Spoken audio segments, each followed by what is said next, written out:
बड़ी तोप क्यों ना हो, सास के सामने तो भीगी बिल्ली ही होती है। अरे जनक, क्या बात है? आज रोटी नहीं मिली अभी तक। ये तेरा कोर्ट नहीं है जो आज फैसला ना हुआ तो कल की तारीख मिल जाए। रोटी तो रोज वक्त में चाहिए। हाँ।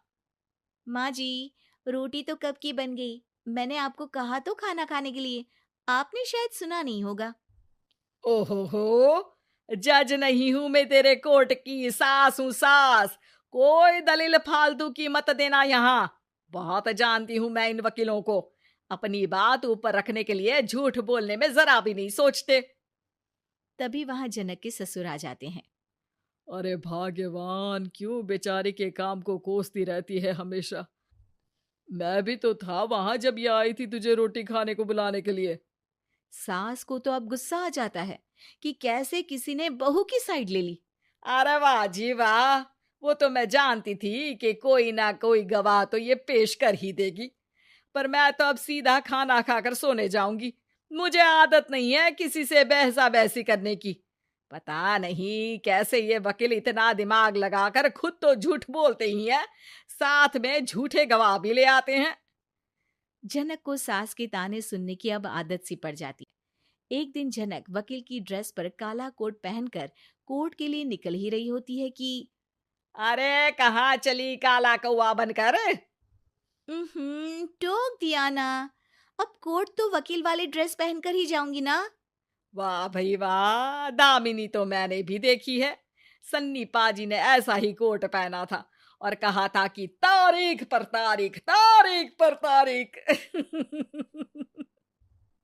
मतलब कि कोई बात करनी है तो बोलिए, वरना वक्त नहीं है मेरे पास खराब करने के लिए। अरे पता नहीं तुझ में क्या देखा मेरे बेटे ने, सारा दिन वकीलों वाली बहस करती है, भोली भाली सास के साथ।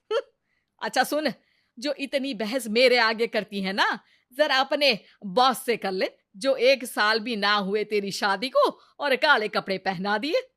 अंदर जा और लाल कोट पहन कर आ, पता तो चले कि नई नवेली शादी हुई है। अरे माँ जी, कोर्ट में मेरा बॉस क्या करेगा? ये तो पूरे देश की ड्रेस है वकीलों के लिए। लेकिन सास तो ठहरी सास। अच्छा, तो कोई जरूरत नहीं है 2-4 साल कोर्ट जाने की। शादी थोड़ी पुरानी हो जाए तब इजाजत दे दूंगी मैं तुझे काले कपड़े पहनने की। अब क्या था, मन मारकर जनक को लाल रंग का कोट पहनकर कोर्ट जाना पड़ता है। उसके जाने के बाद आहा, बढ़िया, ये पूरे देश की ड्रेस की बात करने वाली। अरे पहना दिया ना लाल कोट। अब सास आए दिन या तो जनक को उसके काम का ताना देती या फिर उसका काम छुड़वा देने की धमकी। तंग आकर एक दिन जनक पति से कहती है, मैं सोच रही हूँ कि कोर्ट जाना बंद ही कर दूं। अरे क्यों यार, इतना अच्छा करियर है, क्यों छोड़ने की सोच रही हो? अरे लाल रंग का कोट पहनकर जाना पड़ता है। हर बात पर सास ताना देती है कि वकील तेज होते हैं, सवाल जवाब करते हैं, झूठी दलीलें देते हैं। अरे तो ठीक है ना, वो जो कहती है अपनी समझ से कहती है, लेकिन तुमको तो पता है ना कि सच्चाई क्या है। जनक को पति की बात से हौसला मिलता है कि तभी घर पर कुछ लोग आ जाते हैं। अरे आइए पंच साहब, कैसे आना हुआ? अरे भाई साहब, सुना है कि आपकी बहू वकील है। तभी वहां सास आ जाती है। हाँ है तो, लेकिन क्या हुआ? फिर कहीं बहस कराई क्या? अरे हम तो खुद दुखी है उसके व्यवहार से। अरे भाभी जी, आपको तो पूरा मोहल्ला जानता है कि आप कितना बोलती है।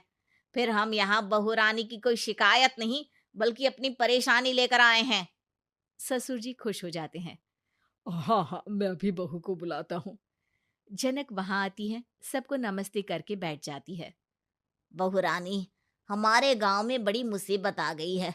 अब तो पूरे गांव की जिम्मेदारी मानो तुम्हारे कंधों पर है। अरे ना ना, इससे तो घर की जिम्मेदारी पूरी नहीं होती, ये गांव की जिम्मेदारी क्या लेगी? भाभी जी, आप चुप हो जाओ। यहाँ पढ़े लिखे लोगों की बात हो रही है। आप जाओ, जरा रसोई से सबके लिए चाय लेकर आओ। मैं कॉफी लूंगी। हाँ हाँ, वकील साहिबा के लिए कॉफी। सास सर पैर सब पटक कर वहां से निकल जाती है। बहू, गांव में पानी नहीं आ रहा है। पड़ोसी राज्य ने हमारा पानी रोक रखा है। इसका मामला तो बड़े कोर्ट में चलेगा पंच जी, लेकिन ऐसा क्यों? वो राज्य हम लोगों से पानी के पैसे मांग रहा है। अब आधे गांव में पानी की सप्लाई खत्म हो गई है बहू रानी। अच्छा पंच साहब, बात गांव की है तो मैं जरूर केस लड़ूंगी। यहाँ एक बार फिर सास की एंट्री हो जाती है। अरे वाह जी वाह, ये काम करवा लो, आप हमारी बहू से बहुत अच्छा करती है। मैं हूं सीधी सादी सास। इस लड़की ने कैसे लड़ लड़ कर मुझे साइड कर रखा है, ये तो अब आपको पता चल ही जाएगा। अरे भाभी जी, आपकी आवाज तो पूरे गांव को सुनाई पड़ती है जब आप बहू रानी को सुंदर वचन सुना रही होती हैं। अरे वकील बहू मिली है, फक्र करो फक्र। हाँ जी हाँ, सारी फकर तो हम लोग ही करें। खैर, अब जो केस लड़ेगी और पानी गांव में आ जाता है, तो पंच साहब लिख कर देना होगा कि हैंड पाइप में सबसे पहले मेरी बाल्टी और घड़ा भरेगा। अरे फिर तो हम बहू रानी के नाम पर घर पर ही सप्लाई दे देंगे, लेकिन ये इतना आसान नहीं है।